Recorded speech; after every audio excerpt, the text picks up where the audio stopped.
Today, I hit my finger with a hammer. I was aiming for the outdoor galvanized 2-inch nail, but I hit mine instead, and it cracked, splintered, like the wood from this reclaimed pallet. This hammer did its job well, but on the wrong nail. This hammer, just like the one that brought on revolution and Cold War nuclear bomb theories, joined hands between the proletariat and peasantry, unified agriculture and industry, the one that brought vengeance of thunder and lightning, mountain-crushing god power in a blur of red hair and beard, carried by the son of Odin with iron-clad hands. It's the reason for the 5th day of the week, Thor's Day. The reason for parachute. It built the Central Pacific Railroad between California and Utah in the mid-1800s. Chinese and Irish workers slamming down metal on wood. I'm not sure if they worked side by side in the same struggle or not, but what I am sure of is, if I had a hammer, I'd hammer in the morning, I'd hammer in the evening, all over this land. Evening. It's the time of day where most life-changing decisions are made.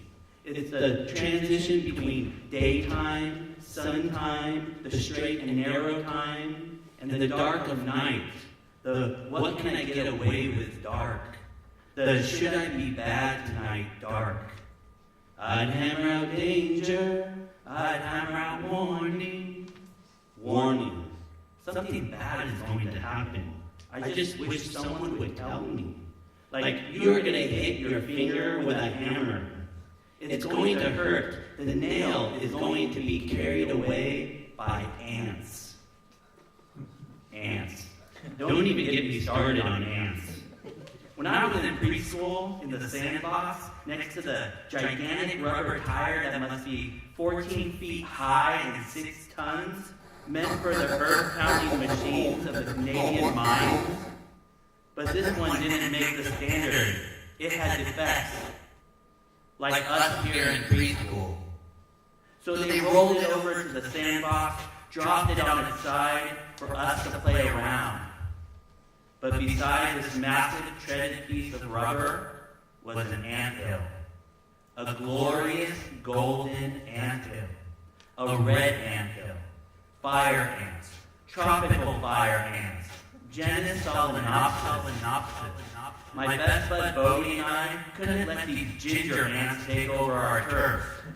So we stomped and jumped and kicked, and our little legs couldn't move fast enough. But theirs sure could. They scurried up over knees and fleshy thighs, and in shorts and over bellies, and stung, and stung, and stung. And the nurse hung our clothes over the medicine cabinet as she picked each and every one off, and applied ointment, and shame, and embarrassment. This was my first lesson failure. And for 25 years after that, I avoided trying much of anything that could result in failure. I worked on the middle of the road and within my reach, and I got by, and no one noticed that I was hiding from the one thing that could hold your face down to the grime and grit of pavement gutter, or lift you, make you great. And I didn't notice that I was just bored. If I had a hammer. So I bought one. Actually, I bought more than one. I bought a steel ripclaw hammer, dead blow hammer, checker face angle hammer, a smooth hardwood mallet, steel velocity hammer, bricklayer hammer, milled axe hammer, steel drywall hammer, hickory ball peen hammer, a forged steel sledgehammer. And I started revolutions, and thunder, and railroads, and musical phenomena. And you know what? I failed. and it felt so good. So I swung away, failure flattering all over me, gushing, oozing, comically spraying as though Quentin Tarantino had taken over as director of my life.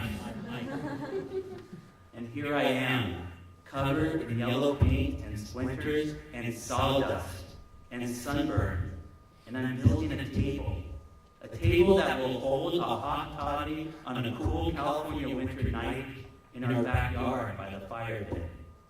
And I'm not sure if it will outlive me or fall apart by tomorrow morning. And I'm not sure if this fingernail will ever grow back. But it's my reminder that even just for a day, that everything is built upon failure. Everything. Even these words you hear now and this performance tonight.